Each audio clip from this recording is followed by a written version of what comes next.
बिस्मिल्लाहिर्रहमानिर्रहीम। तमाम तारीफ़ उस अल्लाह के लिए जो तमाम आलमीन का रब है, और दुरूद व सलाम मोहम्मद वाले मोहम्मद पर। नाज़रीन सलामुन अलैकुम, मैं अली सरदार जाफरी अपने मखसूस प्रोग्राम एक खुदा एक पैगाम, वन गॉड वन रिलीजन के साथ फिर आपकी खिदमत में हाजिर हुआ हूँ। पिछले एपिसोड में हमने जाना था कि गीता का सार क्या है, वेद में देवताओं का क्या किरदार रहा, क्या कॉन्सेप्ट रहा।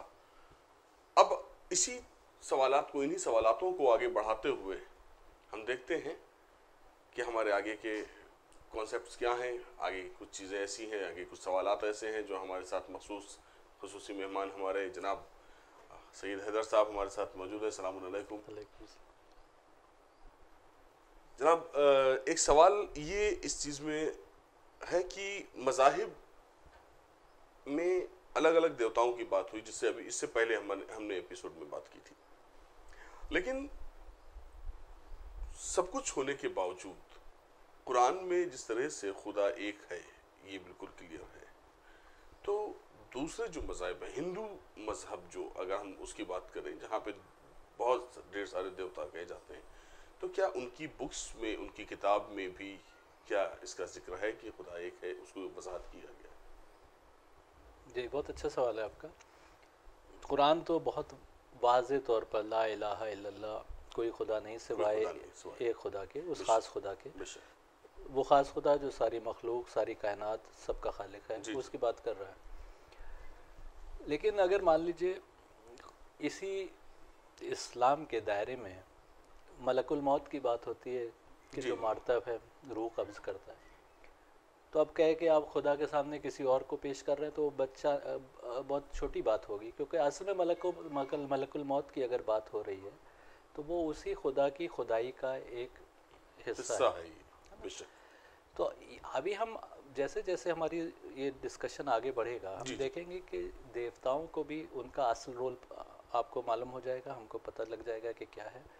तो इस देवताओं का अगर रोल क्रिएट है या परमात्मा का कोई रोल क्रिएटेड है खुदा की खुदाई में, तो इसका ये मतलब नहीं कि कहीं डुअलिटी की बात हो रही है। है ना? हर जगह बात वहदत की हो रही है, और वहदत यानी एक खुदा की बात और किताबों में भी उतनी ही शिद्दत के साथ हो रही है, और असल में सारी इबादतों को उसी तक लेकर जाना है, उसी के लिए इबादतें हैं। हमारी ज़िंदगी का मकसद और महासल यही है कि हम उसके आगे सुपुर्दगी और इबादत उसके सामने पेश करें। बाइबल में हज़रत ईसा कहते हैं कि the first of all the commandments is hear O Israel, the Lord our God is one Lord. सब कमांडमेंट्स में से पहली कमांडमेंट जो इंसान के लिए है वो यही है कि हमारा लॉर्ड एक खुदा है ना? हमने पहले डिस्कशन में देखा था कि ब्रह्म सूत्र जो वेदों का सार है, एकम ब्रह्म द्वितीय नास्ते नेह ना नास्ते किंचन, कि वो एक है। जोर दिया गया था Brahma is one, there is none other, nay none, not the least. इतना जोर देकर बात को कही जा रही है ना। उसके बाद ये तो कहीं से कहीं समझा ही नहीं जा सकता कि कहीं के ऊपर भी डुअलिटी की बात हो रही है। बृहदारण्यक उपनिषद है, बहुत ही मशहूर उपनिषद है, उसका 3rd बुक के 8वें चैप्टर के 10वां वर्स। एक ऋषि है जो अपनी बीवी गर्गी को समझा रहे हैं, गर्गी सवाल पूछ रही है, उसका जवाब दे रहे हैं। Whoever, O Gargi, in this world without knowing this imperishable performs sacrifices, O Gargi, without knowledge of this imperishable departs from this world is pitiable। यानी उस पर अफसोस करना चाहिए कि जो इस इम्पेरिशेबल को, जो कभी ना ख़त्म होने वाला, हमेशा के लिए मौजूद है, उसको जाने बिना इस दुनिया से चला जाए। पिटिएबल, उस पर रहम के काबिल है वो person. But O Gargi, he who knowing the imperishable departs from this world is a Brahmana. ब्राह्मण वही है जो इम्पेरिशेबल को जानते हुए इस दुनिया से जाए। क्या बात है। अब देखिए, जिस तरीके से हमने मुस्लिम की डेफिनेशन जो है नाउन ले ली थी, लोगों ने ब्राह्मण की डेफिनेशन भी नाउन ले लिया।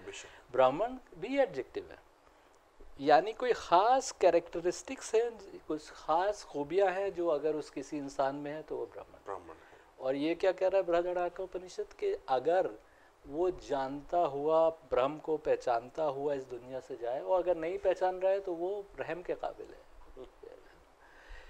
तो इसी तरीके से सुबल उपनिषद है, सुबला उपनिषद, ये उसी एक कादिर मुतलक खुदा को जो नहीं देखा जाता है, जो हर जगह मौजूद है, उसी को डिफाइन कर रहा है। In the beginning this was non existent, 4th chapter का पहला वर्स है। In the beginning this was non existent, unestablish, devoid of sound, devoid of touch, devoid of form, devoid of taste, devoid of smell, imperishable, not dense, not prodigious, originless, as one's own self, he sorrows not.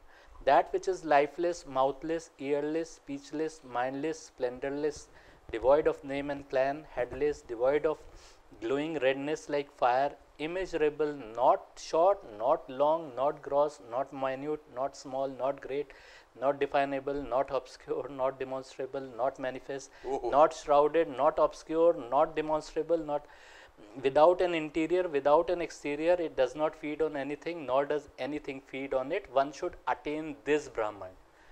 आप देखिए, आपको एकदम हज़रत अली का नहजुल बलागे के खुतबों की याद, जिसमें वो अल्लाह को डिफ़ाइन करते हैं, वो जहन में आ जाती है कि वो नहीं दिखाया, कुछ भी नहीं था, वो साउंड से भी परे है, वो टच से भी परे है, वो कोई शेप से भी परे है, वो टेस्ट से भी परे है, वो स्मेल से भी परे है, वो इम्पेरिशेबल है, कभी ख़त्म नहीं हो सकता।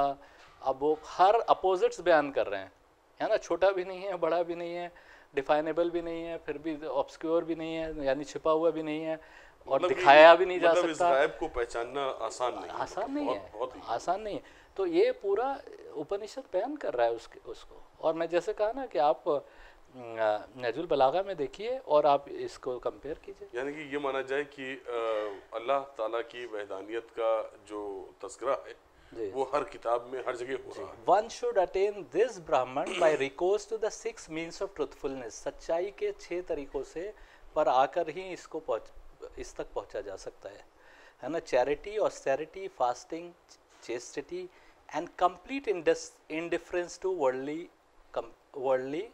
objects, यानी चैरिटी जी है ना, ऑस्टेरिटी वही इबादत वगैरह, और पाकीज़गी, रूहानी पाकीज़गी, फास्टिंग जी, रोज़े आजकल चल रहे हैं, चेस्टिटी, पाकीज़गी, and complete indifference to worldly object, दुनिया की हर चीज़ से कट कर, उससे बिल्कुल कोई इंडिफरेंस, उससे ऐसे नहीं कटना कि जंगल में जाकर बैठ जाना है, बल्कि उनमें रहते हुए भी उनसे एक मोह नहीं पैदा हो।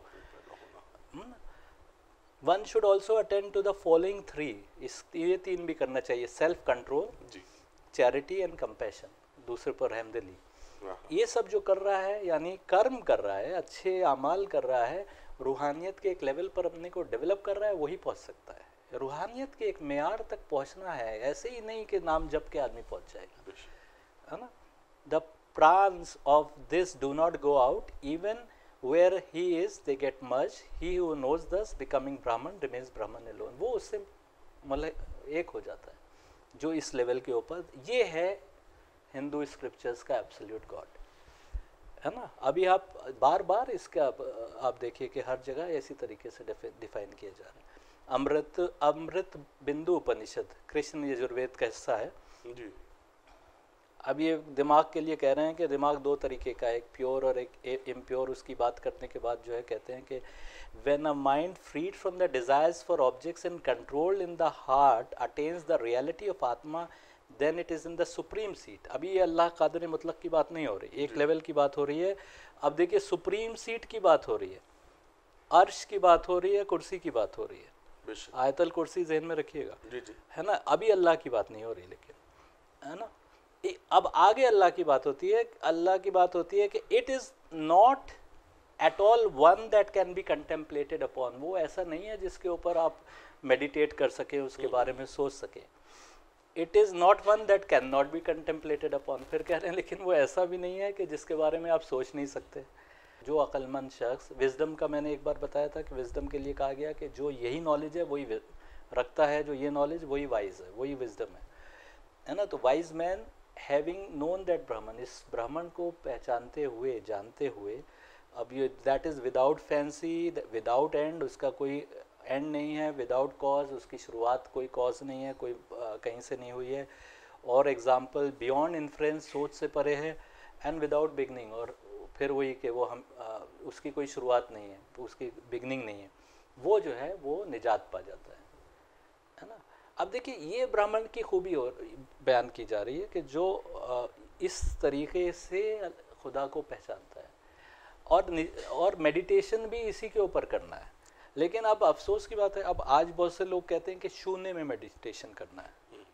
जब आप शून्य में मेडिटेशन करेंगे तो शून्य में ही पहुंचेंगे, जाहिर सी बात है। आप मेडिटेशन की बात ये है कि जब इस रिश्ते को जानते हुए, इसको समझते हुए फिर मेडिटेशन करना है, रूहानी रिश्तों के साथ में। हाँ, वो जो अल्लाह का जो डिवाइन प्लान है उसको पहचानते हुए, और फिर उसके ऊपर आदमी को आगे बढ़ते चले जाना है। और फिर जब वो एक खुदा तक पहुंच जाए तो वहाँ उसके बारे में फिक्र करना है, उसको पहचानने की कोशिश करना है ना। इसी तरीके से आप देखिए कि जो आदमी इस खुदा से यूनिटी इख्तियार कर लेता है, वही अल्टीमेट एम है, ये बताया जा रहा है, वही अल्टीमेट मकसद है हमारी ज़िंदगी का। श्वेताश्वतरा उपनिषद है, उसका 14वां वर्स चैप्टर 2 का कहता है कि even as a mirror stained by dust shines brightly when it has been clean, so the embodied one, when he has seen the nature of the self, becomes integrated, of fulfilled purpose and freed from sorrow. और इसका अगला verse कहता है कि when by means of the nature of his self he sees as by a lamp here the nature of Brahman, by knowing God who is unborn, steadfast, free from all natures, he is released from all fetters। यानी God जो unborn है, जो पैदा नहीं हुआ कभी, जो steadfast है, हर नेचर की नेचर से परे है, यानी उसमें ये नहीं है कि कभी उसको जो है गुस्सा आता है, कभी वो जो है सो जाता है, कभी जाग जाता है, इस सब से परे है।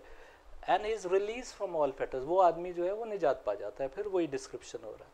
इसी तरीके से गीता में 8 चैप्टर का 8th verse, meditating with the mind engage in the yoga involving positive effort undistracted by anything else, he goes to the supreme divine person. अब देखिए फिर योग की बात हो रही है। अभी हमने कहा कि योग क्या है, योग एक खुदा तक पहुंचने के लिए जो आदमी का जो भी एक्टिविटी करे वो योग है। यहाँ पर कह रहे हैं meditating with the mind engage in the yoga, meditate कर रहे हैं विद द माइंड, जो कि योगा इन्वॉल्विंग पॉजिटिव एफर्ट, यानी आप उस खुदा तक पहुँचने के लिए अगर मेडिटेट कर रहे हैं तो वो भी योगा है, और आप रो रहे हैं तो वो भी योगा है। तो he who meditates on the poet seer, the ancient, the ordainer, minuter than the atom, the dispenser of all, of unthinkable nature, उसके बारे में सोच ही नहीं सकता आदमी। sun colored, beyond the darkness, यानी जुल्मत से भी परे, उस वक्त जुल्मत पैदा भी नहीं हुई थी जिस वक्त वो मौजूद था, है ना।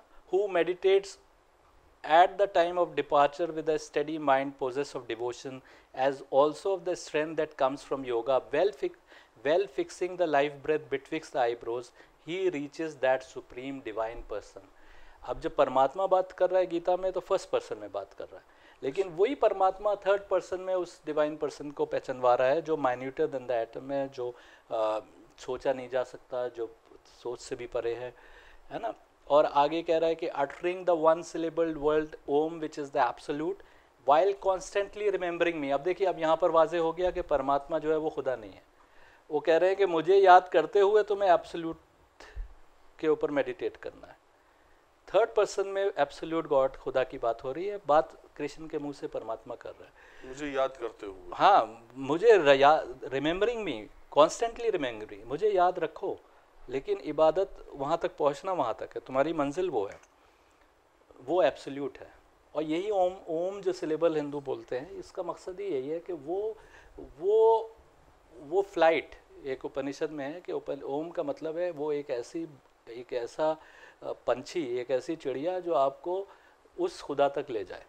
उसके रास्ते में देवता भी आएंगे, रास्ते में परमात्मा भी आएगा, उससे आगे जो है वो खुदा तक ले जाए। From the unmanifested all the manifested proceed at the coming of the day, at the coming of the night they merge in that same name and unmanifested। एक unmanifested खुदा जो देखा नहीं जा सकता, जो जिसने कोई शक्ल नहीं है, उससे हर मैनिफेस्टेड चीज़ जो मटेरियल चीज़ है जो सामने दिखाई देती है वो उससे ही प्रोसीड करती है, उससे निकलती है ना। वो दिन की शुरुआत में, और जब रात ख़त्म होती है तो सब उसी में वापस मर्ज हो जाता है, सब खत्म हो जाता है। अब आप देखिए कि कुरान में भी जो जिक्र है, कुरान में भी यहाँ पर मर्ज का वर्ड है, मर्ज इन दैट सेम, उसमें वापस मर्ज कर जाते हैं। और कुरान में क्या है कि जब दुनिया ख़त्म हो जाएगी तो जब सब कुछ लपेट लिया जाएगा, जी जी, जब लपेट लिया जाएगा तो कुछ नहीं बचाएगा सिवाय वजल्ला के, ये कुरान का जुमला। तो वो लपेटने की बात यहाँ पर भी हो रही है कि उसी से हर चीज़ निकलती है और हर चीज़ लिपट कर समेट कर उसी में वापस चली जाती है, उसी की कुदरत में, लेकिन वो अनमैनिफेस्टेड है। अब आप देखिए इसी तरीके से अगर हम गीता का 12वां चैप्टर देखें जिसका पहला वर्स है, तो अर्जुन फिर पूछते हैं, सवाल पूछते हैं, those devotees who worship you ever unitively and those again the imperishable and the unmanifested of them which excels in yoga knowledge. अब ये बहुत अहम सवाल है कि परमात्मा, मैंने कहा अभी हमारे सामने परमात्मा क्या है ये वाज़ेह नहीं, ये इंशाल्लाह आपको अगले दो जो हमें आगे के डिस्कशंस में वाज़ेह हो जाएगा कि परमात्मा क्या है। हाँ, लेकिन ये कंफर्म हो गया कि परमात्मा खुदा नहीं, ये कंफर्म हो गया। अब परमात्मा के भी ये कह रहे हैं अर्जुन, क्योंकि अर्जुन को कृष्ण जो है उन लोगों में से निकाल के लाए थे जो देवताओं की पूजा करते थे, और उन देवताओं से ऊपर परमात्मा अर्जुन के मुंह से जो बोल रहा है, जो रूह बोल रही है, वो और ऊपर आने को कह रहे हैं कि मेरी बात सुनो, मेरे आगे बंदगी करो। वो देवता जो है वो भी मेरी कुदरत के अंदर है। लेकिन यहाँ पर परमात्मा क्या कह रहा है, यहाँ पर अर्जुन पूछ रहे हैं कि ये बताइए कि जो आपकी परमात्मा के आगे इताअत और बंदगी करता है वो ज़्यादा बेहतर है कि जो उस अनमैनिफेस्टेड, यानी जो खुदा दिखाई नहीं देता, जो एब्सोल्यूट खुदा है, उसकी इबादत करता है। तो अब ये कृष्ण कहते हैं, those with mind centred into me who unitively meditate on me with a fervour pertaining to the supreme, those according to me are the most unitively in the yoga. कि जिनके दिमाग मेरे तक हो, मुझ में हो, है ना, और मेरी आगे मेडिटेट करें, लेकिन with a fervour pertaining to the supreme, उस सुप्रीम की तरफ पहुंचने का मकसद रखते हुए, those according to me are the most unitively in yoga, वो योग में यानी खुदा तक पहुंचने में सबसे बेहतर रास्ते पर है। यानी मेरी तरफ आत्मा को परमात्मा की तरफ लाओ, लेकिन तुम्हारे ज़हन में ये हो कि वो खुदा है, उसको पहचानते हुए आत्मा को पाकीज़गी की तरफ, और जो परमात्मा है, जो रूह हो, उसकी तरफ लाओ। But those who meditate upon the imperishable, लेकिन जो इम्पेरिशेबल एब्सोल्यूट खुदा के ऊपर, द अनमैनिफेस्टेड, अनडिफाइनेबल, जो डिफाइन नहीं हो सकता, जो दिखाई नहीं दे सकता, द ऑल परवेजिव, जो हर जगह मौजूद है, एंड द थॉट ट्रांसेंडिंग, जो हमारी फिक्रों से भी परे है, जिस तक हमारी फिक्र नहीं पहुंच सकती, द इमोबाइल, जो कहीं चलता नहीं है, द कॉन्स्टेंट, जो एक जगह है, having restrained all sense aggregates, अपनी सेंसेस को कंट्रोल में करके जो उसकी तरफ मेडिटेट करते हैं, regarding all with equalising understanding, और सबको बराबर समझते हैं, सबको, किसी को बड़ा छोटा नहीं समझते, interested in the well being of all the creatures, जो अल्लाह की हर मखलूक की बेहतरी में उनका इंटरेस्ट है ना, दे रीच मी टू, वो भी मेरे पास ही आते हैं। यानी जो उस कादर मतलब खुदा की इबादत और इताअत करते हैं, जो अनमैनिफेस्टेड है, जो हर जगह है, जो देखा नहीं जा सकता, जो सोच से परे है, वो भी मेरे पास आते हैं। The difficulty of those whose relational minds are set on the unmanifested is greater, for the way of the unmanifested is very hard for the embodied to reach। अब ये जवाब है इस बात का कि पहले देवताओं को और फिर परमात्मा को क्यों पहचानवाया गया, कि ये कह रहे हैं कि डिफ़िकल्टी, जो लोग अनमैनिफेस्टेड यानी ना देखे जाने वाले खुदा की इबादत करते हैं, वो ज़्यादा मुश्किल है उस तक पहुँच पाना, है ना, क्योंकि अनमैनिफेस्टेड का रास्ता जो है, जो लोग मादी जिस्म रखते हैं उनके लिए वो पहचान पाना बड़ा मुश्किल है। अब आप देखिए, एक तरह का मतलब ये अगर कहा जाए, एक रोल मॉडल आपके लिए पेश कर दिया गया जी, उसको देख करके उसकी तरफ आने के बाद, जैसे अभी आपने कहा कि गीता में कहा कि मुझे याद करो और परमात्मा की तरफ, तो परमात्मा को रास्ता दिखा रहा है, उस रास्ते पर चलना है, और वो रास्ता अल्लाह ही की बंदगी की तरफ दिखा रहा है। उस अल्लाह की बंदगी, उसके आगे अपनी बंदगी को और इताअत को, हर चीज़ को उसकी तरफ मरकूज़ करना है। है ना। अब आप देखिए, लेकिन मैंने कहा ना कि पहले सबसे पहले शायद देवताओं को पहचानवाया गया, फिर उसके बाद जो एक बीच में पैटर्न हमको मिलता है वहाँ परमात्मा या रूह या डिवाइन स्पिरिट को पहचानवाया जा रहा है। आप देखिए ये इसका जवाब यहाँ मिल रहा है कि ये बहुत मुश्किल है मादी जिस्मों के लिए कि एक ना दिखाई देने वाली ताकत को समझ पाएँ, ये जवाब दिया जा रहा है। यानी ये कि आज से अगर आप 50 साल पहले जाइए और आपको यहाँ से कोई मैसेज भेजना हो कानपुर तक, लखनऊ से, तो आप जब तक उस मैसेज को भेजने की सोच ही नहीं सकते थे जब तक आपके जहन में ये ना हो कि कोई ले जाने वाला कोई मैसेंजर ना हो। आप सोच उस वक्त शायद उस वक्त तो कार भी नहीं थी, उस वक्त आप सोचते कि घोड़े के ऊपर या किसी तरीके से पैदल कोई इंसान जो है ख़त को लेकर वहाँ जाएगा और वहाँ डिलीवर करेगा, है ना। एम्बोडीड के लिए उस वक्त और ज़्यादा मुश्किल था। आज तो आप जब मोबाइल की तरंगे देख रहे हैं, आप रेज़ ऐसी देख रहे हैं जो समझ रहे हैं कि जो नहीं दिखाई दे सकती, एक साइंटिफिक डेवलपमेंट है। अब इस ज़माने के लिए यानी रसूल अल्लाह के बाद की उम्मत के लिए ये जो है फिर एक खुदा पर जोर बहुत ज़्यादा दिया गया। तो ये खुदा का पैटर्न जो है जो हमें किताबों में मिल रहा है वो यही दिखाई दे रहा है, और यही वजह है कि कुरान भी कह रहा है। कुरान क्या कह रहा है कि अगर हम And had we sent down unto thee a book written on a paper, कि अगर हमने छठे चैप्टर में है, ये मैं उसमें से पढ़ रहा हूँ कि अगर हमने आप पर कागज़ पे लिखी हुई किताब नाजिल फरमा देते, फिर ये लोग उसे अपने हाथों से छू भी लेते, तब ये यही कहते कि ये सरी जादू के सिवा कुछ नहीं है। यानी अल्लाह की तरफ से एक अनदेखे खुदा की तरफ इतना आसान नहीं। अगर वो किताब को नाजिल कर देता, रसूल को बीच से हटा भी देता और डायरेक्ट किताब को नाजिल कर देता, तो भी ये यही कहते कि ये जो है जादू के सिवा कुछ नहीं है। नहीं तो सर, आज भी इतनी हिदायत के बाद हमारे यहाँ तो 12 इमाम अभी तक जो है हिदायत देते चले आए, उसके बावजूद भी मुस्लिम कम्युनिटी की बात अगर की जाए ख़ास तौर से, तो उसमें भी इतने ज़्यादा फ़िरक़े हो गए हैं कि मेन बस वजह यही है कि ज़हानत और सोच जो है उसमें काफ़ी बदलाव आता जा रहा है। आप सही फरमा रहे हैं भाई। आप मुस्लिम कम्युनिटी की अगर बात कर रहे हैं तो आप देखिए कि वहाँ पर भी अवाम में बहुत से लोग ऐसे हैं कि जिनके जहन में वो एक एब्स्ट्रैक्ट खुदा का कॉन्सेप्ट नहीं है, बल्कि वो दूसरे जिस्मानियात वाले जो अल्लाह के नुमाइंदे हैं उनको कई बार उनसे अल्लाह को पहचानने की कोशिश करते हैं, या कई लोग तो उन्हीं को खुदा बनाने तक भी आने की कोशिश करने लग जाते हैं। तो इसका मतलब ये कि आज के ज़माने में भी इतना आसान नहीं है एक एब्स्ट्रैक्ट खुदा, एक ना देखने वाले खुदा को पहचान पाना। तो जब हम इस तरक्की याफ्ता ज़िंदगी दौर में गुज़र रहे हैं, तो आज से 2000 साल पहले, 3000 साल पहले, तो उस वक्त के लोगों के लिए बहुत ही मुश्किल था कि वो इस तरीके के कॉन्सेप्ट को समझ सकें। इसलिए वो देवता जो नूरानी हैसियत रखते थे लेकिन इंसान के जिस्म में, इंसानों में आना था, उनको पहचानवाया गया। लेकिन लोगों ने उन्हीं को खुदा समझा, क्योंकि उस वक्त जब आज हम इतना बहक कर जो है कई बार जो है गुलू करने लग जाते हैं, तो उस वक्त लोगों ने जो है उस वक्त उनको खुदा समझा।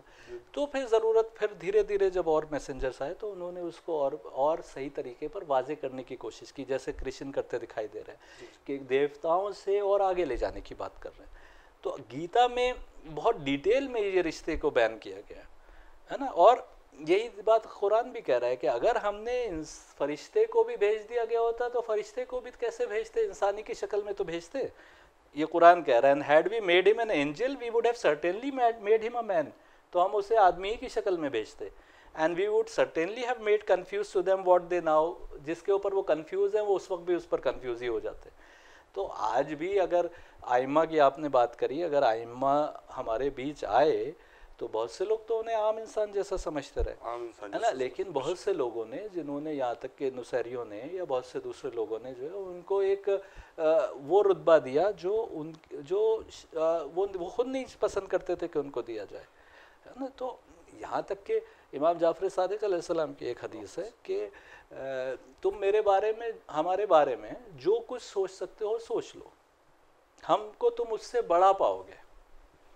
तुम हमारे बारे में जो सोच सकते हो हमको तुम उससे बड़ा पाओगे, लेकिन कभी भी अल्लाह की बंदगी से बाहर नहीं करना। यानी हम इनको भी नहीं पहचान पाए।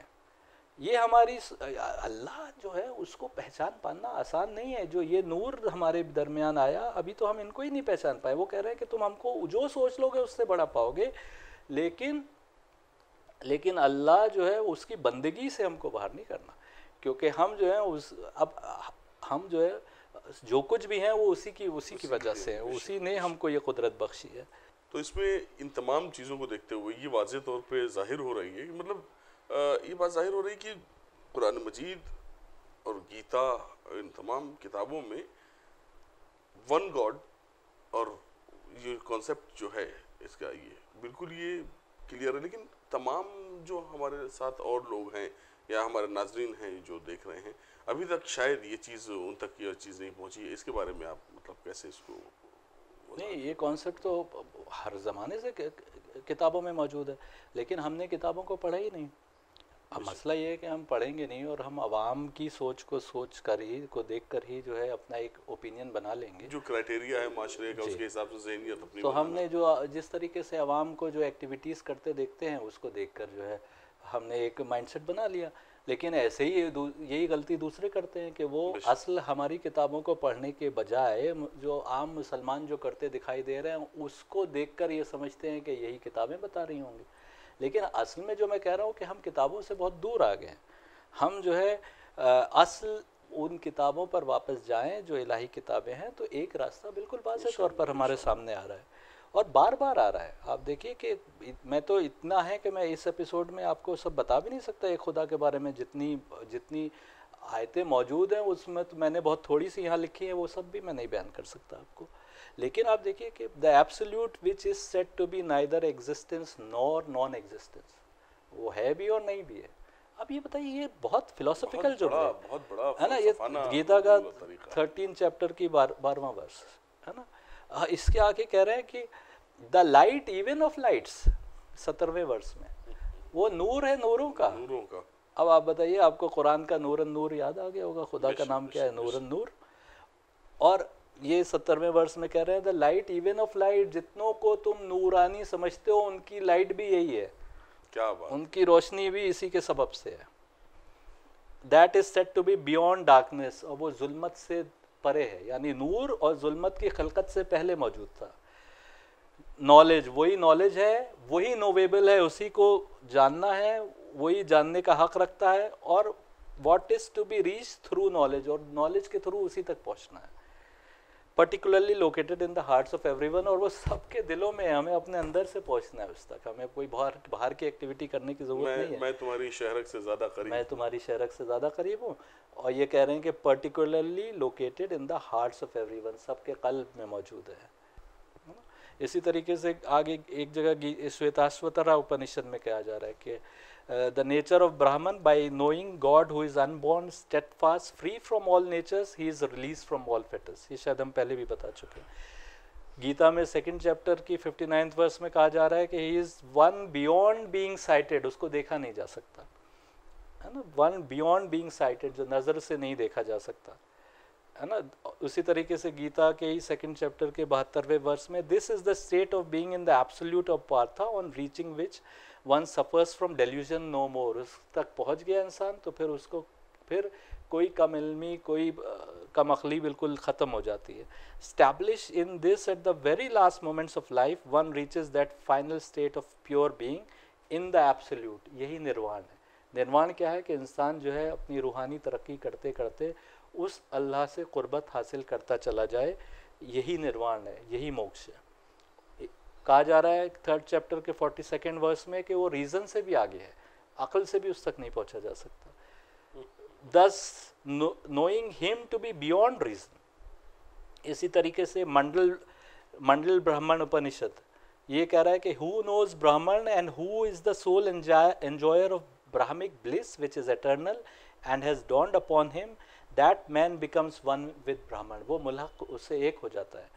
He in whom sankalp perishes has got mukti in his hand, therefore one becomes an emancipated person through the contemplation of Paramatma। ब्राह्मण की भी बात हो रही है, परमात्मा की भी बात हो रही है। अभी हम परमात्मा कौन है, अभी हम उस पर नहीं आ रहे। एक खुदा की बात कितने ज़ोर से हो रही है, कितना ज़्यादा एम्फेसिस के साथ हो रही है, आप देखिए। और ये रिलेशनशिप को, यानी जो भी जान रहा है, आगे लिखा है he who knows this knows all, जो इसको जान रहा है वो सब कुछ जान गया, फिर उसको कुछ और जानने की ज़रूरत नहीं है। इसी तरीके से 4th चैप्टर का 24th गीता का 24th verse, For him absolute is the act of offering, the absolute is the substance offered into the absolute, which is the fire offered by him the absolute, the end to be reached by him, being even the absolute by means of his peace supreme of absolutist action. अब ये हमको background समझना पड़ेगा कि वो लोग देवताओं के आगे जो है सेक्रीफाइसेस कर रहे थे, हवन में आग डालकर और मंत्र पढ़ रहे थे। तो अब ये उसको एक्सप्लेन कर रहे हैं, ये कह रहे हैं कि जो उस लेवल पे पहुंच गया उसके लिए हर चीज़ एब्सोल्यूट के लिए ही होती है, उस कादर मतलब खुदाई के लिए करता है वो और किसी के लिए नहीं करता है। और फिर लेकिन उसी के अगले वर्ष में इन देवताओं को पहचानवा भी रहे हैं as referring to the devas, यानी ये बात साबित हो रही है कि इन देवताओं को जो ऑफरिंग दी जा रही थी उसी की बात कर रहे हैं। The sacrifice of some yogis others offer into the fire of absolute by sacrifice itself, के कुछ लोग इनके आगे डालते हैं लेकिन जो बाकी हैं वो सब अल्लाह के आगे उसी कादरे मतलब खुदा के आगे सेक्रीफाइसेस देते हैं, है ना। ऑल परवेडिंग वन, जो हर जगह परवेड कर रहा है, हर जगह मौजूद है। ये गीता का 5th चैप्टर का 15वां वर्स। इस तरीके से बहुत से रिवर्स हैं जिसको अगर हम देखें तो हम देखेंगे कि एक खुदा का कॉन्सेप्ट बार बार मुतवातिर तौर पर दोहराया जा रहा है, और हमने क्योंकि उन किताबों को नहीं प्रॉपरली स्टडी किया, इस वजह से हम कहीं ना कहीं हम उन किताबों में ये समझते हैं कि यहाँ मल्टीपल गॉड्स की बात हो रही है, जबकि उन किताबों को अगर आपकी बात मतलब वो करी जाए तो मैं जहाँ तक मैंने अभी तक समझा, उन किताबों को क्या ख़ास तौर से जो हमारे लिए भी जो किताबें हैं उनको भी हम अगर सिर्फ गौर कर लें तो और सारी चीज़ें बखूबी हम वाक़फ़ियत हो जाएंगे और तमाम चीज़ों की। हाँ हकीकत है, जबकि हमने अगर मैंने कहा ना विकीपीडिया का जैसे एग्जांपल दिया कि कुरान खुद कह रहा है, अगर हम कुरान पढ़ेंगे तो भी हम वहाँ पहुँच जाएंगे, क्योंकि कुरान बार बार क्या कह रहा है। कुरान ने हमने पिछले डिस्कशंस में हमने कुरान की आयतें कोट की थी कि वो कह रहा है कि जो अल्लाह की तरफ की आई किताबों में फ़र्क ही नहीं करते जो मुसलमान हैं, जो मुस्लिम है। तो हमको अगर हम फ़र्क नहीं कर रहे हैं तो हम उनको स्टडी करेंगे। और ये कैसे मुमकिन है कि अगर एक खुदा है और वो ही अगर इन किताबों को अलग अलग जगहों पर भेज रहा है, तो ये कैसे मुमकिन है कि उसने कहीं के ऊपर तो कई खुदाओं की बात की और कहीं पर एक खुदा की बात की? तो ये तो मुमकिन ही नहीं हो सकता। अब या तो ये है कि वो किताबें अल्लाह की तरफ से नहीं है, या ये है कि लोगों ने तरमीम कर दिया और चेंज कर दिया, और या ये कि हमने समझा गलत। इन तीन के अलावा और कोई रास्ता चौथा हो ही नहीं सकता कि वो एक बात करती हुई ना दिखाई दे। और हमने जो बात कर, हम जो कई बार ये कहते हैं कि लोगों ने तहरीफ कर ली और समझा गलत, वो ज़्यादातर माने समझने में गलती हुई है। जो ओरिजिनल स्क्रिप्चर्स हैं वो वैसे ही महफूज हैं। ओरिजिनल स्क्रिप्चर्स में आज भी वो हक़ को तलाशा जा सकता है अगर हम स्टडी करें। लेकिन अब हम अपनी किताबों पर कितनी स्टडी करते हैं कि हम दूसरों की किताबों को, जिनको दूसरों का समझ रहे हैं, उनको हम स्टडी करने की कोशिश करें। बहुत बहुत शुक्रिया, आपने बहुत अच्छी इन्फॉर्मेशंस और ऐसी कलेक्टिव चीज़ें दी हैं जिसके ज़रिए से यकीनन ऐसा है कि इंसान इन तमाम चीज़ों पे चले तो जहन उसका खुले और सोच को बदल सकते हैं। इसमें हमारे साथ एक फ़ायदा है सर कि हम माशरे को अपने बदल सकते हैं यहाँ पे, और माशरे की जहन जब तक देखिए जहनीत नहीं बदलेगी जब तक माशरा नहीं बदलेगा। इसके लिए हम बहुत बहुत शुक्रगुजार हैं कि एक अच्छी सोच आप हमें देते जा रहे हैं। तो नाजरीन, ये था हमारा एपिसोड नंबर 4 जो अभी आपने देखा, और इससे पहले की जो एपिसोड्स थे वो भी आपने देखे हैं, और अगर नहीं देखे हैं तो आपसे गुजारिश है कि एक बार उसको फिर से कोशिश करिएगा। और एक गुजारिश आपसे, बहुत ज़्यादा हमारी मुअद्दबाना गुजारिश है कि जितनी भी चीज़ें आपको बताई जा रही हैं और इन टाइम जो हमारे पास वक्त मिल रहा है कीमती, उसके ज़रिए से अगर आप इसको कहीं पेन डाउन कर सकें, नोट कर सकें, और आने वाले वक्त में अगर आपको ऐसा मौक़े आपको फराम हो कि आप देखिए अपनी किताबों में जा कर के और मिले कि ये सारी चीज़ें हैं, तो शायद हमारे जो अपने कॉन्सेप्ट्स हैं हम उनको क्लियर कर सकें और माशरे में होने वाले इंतशार से बच सकें। हमारा अगला एपिसोड जो आने वाला है उसमें हम जानेंगे कि अल्लाह और परमात्मा ये क्या एक हैं या इसका क्या कॉन्सेप्ट है। इनके बारे में जानने के लिए हमारा एपिसोड नंबर 5 ज़रूर देखिए। उसके लिए बहुत बहुत शुक्रिया। खुदा हाफिज़।